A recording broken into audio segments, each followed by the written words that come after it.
Selamat pagi, saudaraku seiman dalam Kristus. Salam sehat selalu, salam sukacita. Hari ini kita akan memulai masa retret agung. Marilah kita siapkan hati dan pikiran kita untuk mendengarkan firman Tuhan. Tuhan beserta kita sekarang dan selama-lamanya. Inilah Injil Yesus Kristus menurut Santo Matius bab 6 ayat 1-6 dilanjutkan ayat 16-18. Dalam khotbah di bukit, Yesus bersabda kepada murid-muridnya, "Hati-hatilah, jangan sampai melakukan kewajiban agamamu di hadapan orang supaya dilihat. Karena jika demikian, kamu tidak beroleh upah dari Bapamu yang di surga.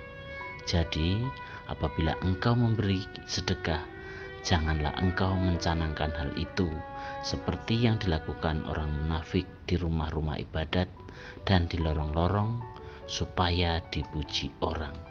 Aku berkata kepadamu, hendaklah sedekahmu itu diberikan dengan tersembunyi. Maka Bapamu yang melihat yang tersembunyi akan membalasnya kepadamu. Dan apabila kamu berdoa, janganlah berdoa seperti orang munafik. Mereka suka mengucapkan doanya dengan berdiri di rumah-rumah ibadat dan pada tikungan-tikungan jalan raya, supaya mereka dilihat orang.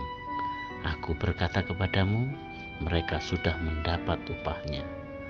Tetapi jika engkau berdoa, masuklah ke dalam kamarmu, tutuplah pintu dan berdoalah kepada Bapamu yang ada di tempat tersembunyi.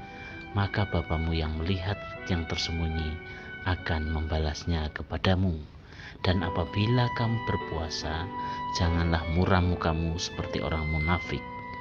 Mereka mengubah air mukanya supaya orang melihat bahwa mereka sedang berpuasa. Aku berkata kepadamu, mereka sudah mendapat upahnya. Tetapi apabila engkau berpuasa, minyakilah kepalamu dan cucilah mukamu, supaya jangan dilihat orang bahwa engkau sedang berpuasa, melainkan hanya oleh Bapamu yang ada di tempat tersembunyi. Maka Bapamu yang melihat yang tersembunyi akan membalasnya kepadamu." Demikianlah sabda Tuhan, terpujilah Kristus. Selamat pagi para sahabatku, sahabat suara hati, rekan muda, para selamarian dan pendengar dimanapun Anda berada. Orang seringkali memperlihatkan apa yang dilakukan atau apa yang dimilikinya. Ada yang suka memperlihatkan HP yang bagus atau mobil baru kepada orang lain lengkap dengan harganya. Ada pula yang bercerita tentang keberhasilannya. Ada pula yang memperlihatkan kelebihan diri atau kebaikan yang pernah dilakukan kepada orang lain. Tujuannya adalah agar orang lain memuji, menghargai dan menghormati. Tetapi tentu ini kurang tepat. Hari ini Gereja Katolik memasuki permulaan masa puasa atau masa Prapaskah. Gereja mengajak kita untuk menghayati persiapan Paskah dengan laku tobat selama 40 hari. Bangsa Israel waktu itu menunjukkan laku tobat dengan menaburkan debu di atas kepala mereka, memakai pakaian kabung, berpuasa dan memperbanyak kegiatan berdoa. Inilah saat perdamaian antara umat dengan Allah. Umat berbalik kepada Allah dari dosa-dosa mereka dengan penuh kesadaran bahwa Allah itu pengasih dan penyayang. Para sahabatku, sahabat suara hati, rekan muda dan para pendengar dimanapun Anda berada, dalam bacaan Injil hari ini yaitu Matius 6, 1-6 dan dilanjutkan dengan 16-18, Tuhan Yesus tidak memerintahkan para pengikutnya untuk berpuasa.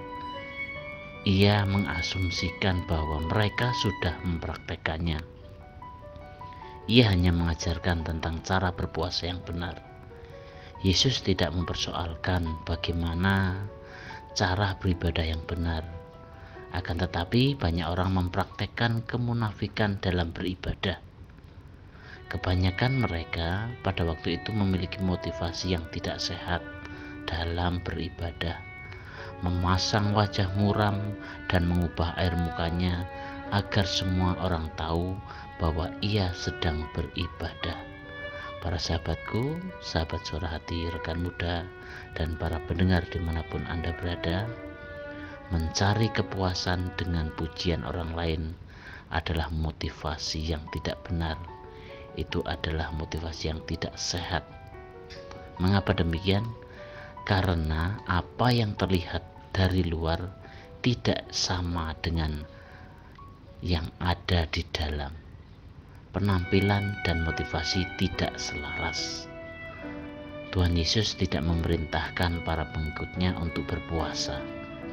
Ia mengandaikan bahwa mereka sudah melakukannya. Ia hanya mengajarkan tentang bagaimana berpuasa yang benar, hidup doa yang baik. Yesus tidak mempersoalkan bagaimana cara beribadah itu. Kebanyakan mereka pada waktu itu memiliki motivasi yang tidak sehat, ya, mencari kepuasan dengan pujian-pujian agar apa yang mereka lakukan itu menampakkan diri bahwa mereka sedang beribadah, mereka sedang berdoa. Para sahabatku, sahabat Suara Hati, rekan muda, dan para pendengar dimanapun Anda berada, tindakan tobat dijalankan bersama dengan tindakan cinta kasih.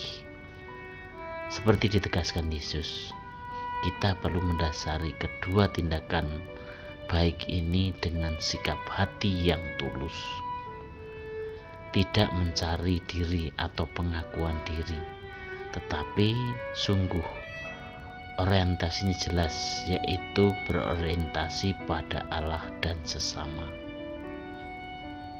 Memasuki masa Prapaskah ini, yaitu melalui retret agung yang lama dan panjang ini, kita ingin mengalami bahwasanya dalam hidup ini kita tidak hanya tergantung pada makanan, pada minuman, atau mungkin kita mau menggeser cara hidup kita yang cenderung materialistik, hedonisme, menjadi lebih spiritual, seolah-olah itu sesuatu yang tidak pas. Dan yang lebih mendalam lagi, malah kita menyadari bahwa keberadaan kita itu bergantung sepenuhnya kepada Allah yang Maha Kuasa. Ingat, melalui Rabu Abu ini kita diingatkan kembali bahwa kita berasal dari debu dan akan kembali menjadi debu. Dan kali ini diberi kesempatan untuk mengecas kembali diri kita pada aliran keutamaan ilahi, yaitu agar iman kita itu sungguh kita serahkan sepenuhnya kepada Tuhan. Untuk itu, lakukanlah laku tobat dalam retret agung ini agar kita begitu semakin setia pada panggilan hidup kita, dan kita peduli dengan sesama sehingga kesejahteraan bersama dapat kita lakukan dan kita semua bisa sama-sama sejahtera. Dan semoga ajaran dan himbauan dari Bapak Uskup kita agar kita selalu mau peduli dengan mereka yang kekurangan, agar kita, bangsa kita, bersama-sama sejahtera. Demikianlah permohonan kita hari ini. Mari kita siapkan hati untuk berdoa.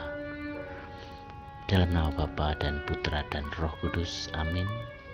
Tuhan Yesus, berilah kami rahmat kesetiaan, agar kami setia kepadamu melalui pantang dan puasa, melalui kesulitan-kesulitan melawan hawa nafsu. Bentuklah kami dengan daya ilahi-Mu agar kami menjadi manusia baru. Ajarilah kami agar kami mampu mampu membangun sikap yang rendah hati. Biarlah Engkau yang dipuji kini dan sepanjang segala masa. Amin. Dalam nama Bapa dan Putra dan Roh Kudus. Amin.